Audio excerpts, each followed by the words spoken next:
Hi, I'm John Green. This is Crash Course World History, and today we're returning to a subject that could have a Crash Course series all of its own, the Industrial Revolution. Mr. Green, are you going to do a whole series on the Industrial Revolution? Because that actually sounds really boring. Yeah, me for the past, no, I'm a little bit busy. I've got this movie that's about to film, so yeah, no, but we are going to talk about like a specific and essential slice of the Industrial Revolution that also like pleases my 4-year-old self a lot, railroads. Choo-choo! We're going to be talking about a small book by Wolfgang Schivelbusch called The Railway Journey. So in this Crash Course World History series, we're talking a lot about a lot of different history books so that we can approach subjects from a variety of angles. We want to try to introduce you to how exciting history can be and also how unsettled it is, how many arguments there still are. So to be clear, I'm not saying I agree with everything in this book. It's one interpretation of a series of events, but it contains a ton of interesting ideas, and it's one of those books that makes you think differently about the world. And it's vitally important that we think about the role technology plays in our lives, including the technology of railroads.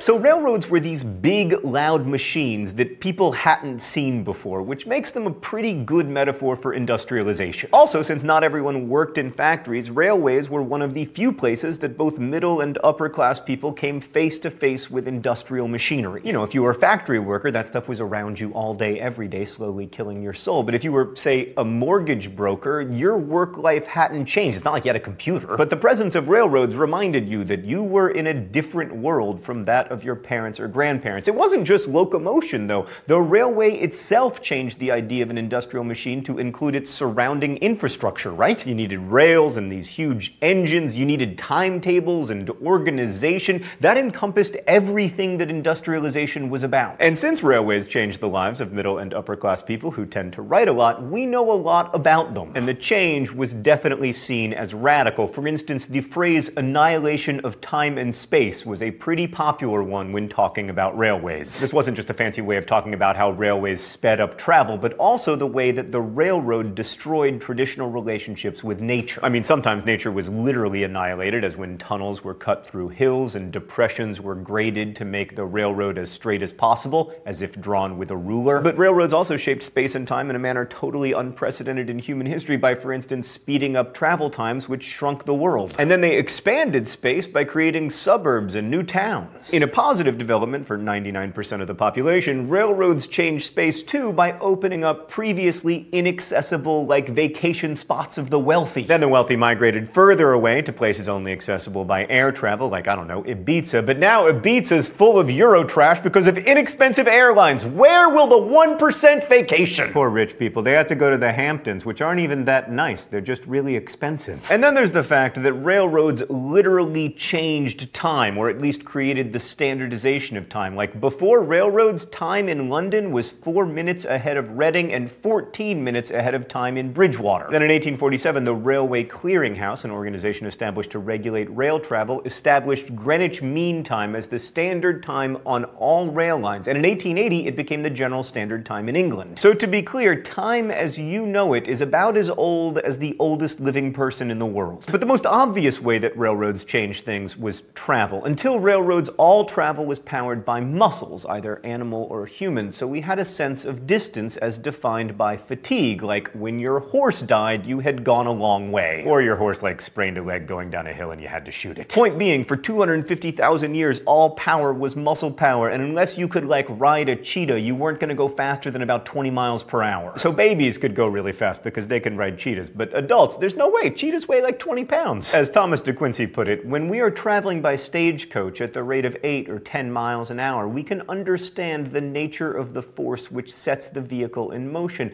And in the course of a day's journey, we can appreciate the enormous succession of efforts required to transport a loaded vehicle from London to a distant town. Although, to be fair, de Quincey's ideas about enormous effort may have been a bit skewed, as he also wrote Confessions of an Opium Eater. Anyway, people were so comfortable with horses that some even argued that horsepower was superior to mechanical locomotion because horses relied more more on renewable and easily obtained fuel. By the way, as you may see in comments, there is still a debate about whether horsepower or railroads are more carbon efficient. Anyway, the Romantics at the time saw railroad travel as a, quote, loss of communicative relationship between man and nature, and some also saw the old technology, horses, as having, like, more soul. Mechanical travel was generally seen as a definite economic win, since it rendered all transportation calculable, and economists love to calculate. Railroads also changed the way that we looked at the world, like literally through a window, with nature being this blur. And you can argue that, like, watching the world go by through a static window kind of prepared people for motion pictures and television, where we stare at a screen that doesn't move and watch a world that does. Now, these noisy coal-powered trains affected all of the senses, but especially vision. As Victor Hugo described it in 1837, the flowers by the side of the road are no longer flowers but fleck, or rather streaks of red and white. There are no longer any points. Everything becomes a streak. So many people experience this landscape as a monotonous blur, but for others it was something new and exciting. For Benjamin Gastineau, the constantly changing view was thrilling. In quick succession, it presents the astonished traveler with happy scenes, sad scenes, burlesque interludes, brilliant fireworks, all visions that disappear as soon as they are seen. That sounds like a great movie. All I see when I look out the train window is the infinite abyss of meaninglessness, and then I pull out my phone and open Floppy Bird and everything's okay again. And railroad travel also changed human behavior. Okay, let's go to the thought bubble. Since looking at the landscape was no longer the same experience, and according to the medical journal The Lancet, the rapidity and variety of the impressions necessarily fatigue both the eye and the brain, many people turned to reading books on railroads. For starters, reading was a way for upper-class passengers to avoid having to talk with each other. European first and second-class railcars were designed to mimic stagecoaches, with passengers facing each other. Now, in pre-railroad travel, you knew you were going to be stuck with whoever was in your stagecoach, so it was important to try to be nice and strike up a conversation. But the short duration of railroad journeys discouraged the formation of rapport between travelers, changing our habits and turning reading on the train into a necessity. Rail travel also brought new fears, like when traveling at the speed of a cannonball, it was hard to overcome one's terror of a possible derailment.